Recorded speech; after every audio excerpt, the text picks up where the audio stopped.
പുതിയ സ്റ്റേഷനിലേക്ക് സ്റ്റേഷൻ ഓഫീസറായി ചാർജ് എടുക്കാൻ വരികയായിരുന്നു ACP ദിവ്യ റാവു. അവളുടെ വാഹനത്തിൽ സ്ട്രീറ്റിലൂടെ പോകുന്ന ഇടയിലായിരുന്നു പോലീസ് ചെക്കിംഗ്. അവൾ യൂണിഫോം ഡ്രസ്സിൽ അല്ലാതിരുന്നതിനാൽ അവൾ ആരാണെന്ന് പോലീസുകാർക്ക് മനസ്സിലായില്ല. അവളുടെ വണ്ടിയുടെ രേഖകൾ കാണിക്കാൻ ഒരു പോലീസുകാരൻ പറഞ്ഞു. അവൾ അത് കാണിച്ചു. പക്ഷേ പെട്ടെന്ന് പോകണമെങ്കിൽ പൈസ തന്നാൽ വിടാമെന്ന് പോലീസുകാരൻ പറഞ്ഞു. അവൾ കൈകൂലി തരില്ലെന്ന് പോലീസുകാരനോട് പറഞ്ഞു. അത് പോലീസുകാരനിൽ ദേഷ്യമുണ്ടാക്കി.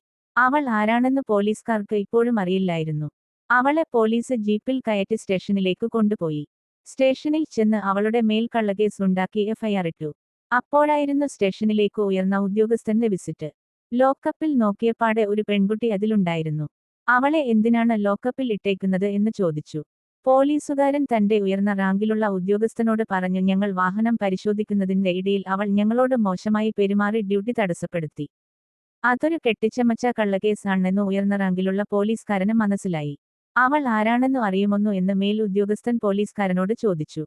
അവൾ ആ സ്റ്റേഷനിലേക്ക് പുതുതായി ചാർജ് എടുക്കാൻ വന്ന ഒരു IPS ഓഫീസറായിരുന്നു.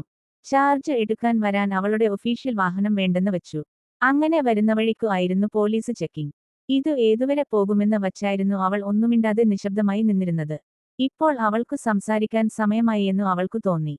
അപ്പോഴാണ് ആ മേലുദ്യോഗസ്ഥൻ ആ പെൺകുട്ടിയോട് സംസാരിക്കാൻ ചെന്നത്. അവൾ പുതുതായി ചാർജ് എടുക്കാൻ വന്ന സ്റ്റേഷൻ ഓഫീസറാണെന്ന് അയാൾക്കു നേരത്തെ മനസ്സിലായിരുന്നു. അവളുടെ ഡീറ്റെയിൽസ് ഒക്കെ ഇന്നലെ മേൽ ഉദ്യോഗസ്ഥനു കിട്ടിയിരുന്നു.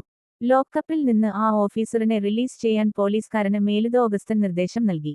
എന്നിട്ട് ആ പെൺകുട്ടി ആരാണെന്ന് പോലീസുകാരനോട് മേലുദ്യോഗസ്ഥൻ പറഞ്ഞു കൊടുത്തു. അപ്പോഴാണ് തന്റെ തെറ്റ് എത്ര വലുതാണെന്നു അയാൾക്കു മനസ്സിലായത്. ഇതു കേട്ട പോലീസുകാരൻ തനിക്കു തെറ്റ് പറ്റിപ്പോയി മേഡമെന്ന് പറഞ്ഞു ക്ഷമ ചോദിച്ചു. പക്ഷേ അവൾ താനൊരു പോലീസുകാരി ആയിരുന്നില്ലേൽ എന്തായിരുന്നു അവസ്ഥ എന്നും ചിന്തിച്ചു. അവൾ ആ പോലീസുകാരനോട് ക്ഷമിക്കാൻ തയ്യാറായിരുന്നില്ല. അവൾ അയാളെ സസ്പെൻഡ് ചെയ്തു. അയാൾക്കു മേൽ അന്വേഷണത്തിന് ഉത്തരവിട്ടു.